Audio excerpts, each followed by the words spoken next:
Hey Clara, so now that I found the other file that you uploaded, I'm not sure what happened there, but I see that a lot of what I had talked about you had already fixed because we talked about it in class. This isn't just one big block anymore. But for example, this is still here, which I don't understand, and we still have the same issues with troubleshooting. But by the way, this model is really large, and I don't understand why. It's almost a gigabyte, and that's not from the simulations, it doesn't seem. So I don't know. Just thought I'd mention it. But you see here still we have this. Why is this piece of glazing not working like the others are? But so you could decide what part of the other model that I shared with you want to use. You could bring in all the opaque surfaces that and glazing that I had from there and just leave out the partitions would be one way of doing it, and then therefore you could use a lot of what you have here. Or just use the lessons I'm teaching you and do it yourself.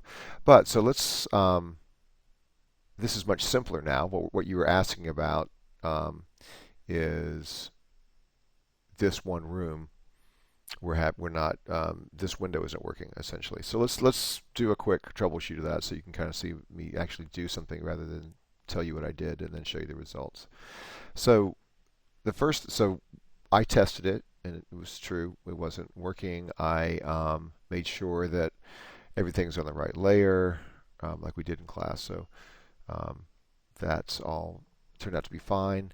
The next thing I thought was, okay, there's something about how this surface and this surface they're not working together in a way that Climate Studio likes.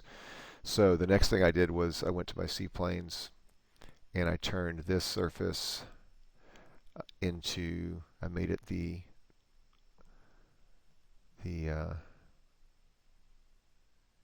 construction plane, and that allowed me to take the window and then use the um, project to C-plane command. You have to say yes, I want to delete the input object. Now I know for sure or it should be that surface is on here. I tried to run the simulation, it still didn't work.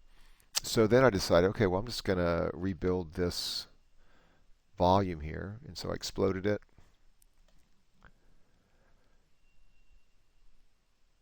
And now I have separate layers.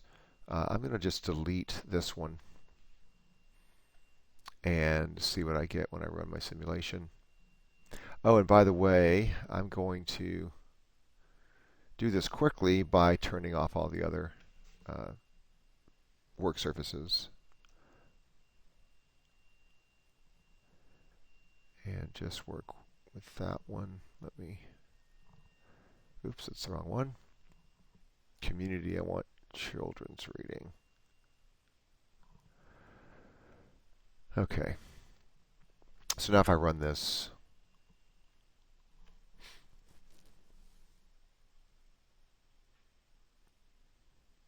I see that it does work, which means then that the window is functioning now, right behind here. This window is functioning, or this glazing, but the surface was the problem for some reason that we don't even need to worry about. This is that's the thought process you want to go through. I mean, sometime we could worry about it, but right now let's just get it done. So I'm going to redraw that surface, place it on the right layer.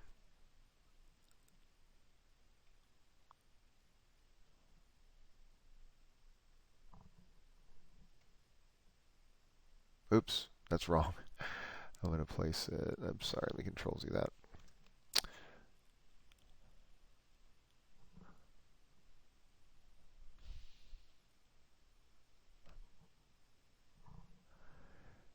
And now if we run it, let's see if it works. I'm not going to save the last simulation.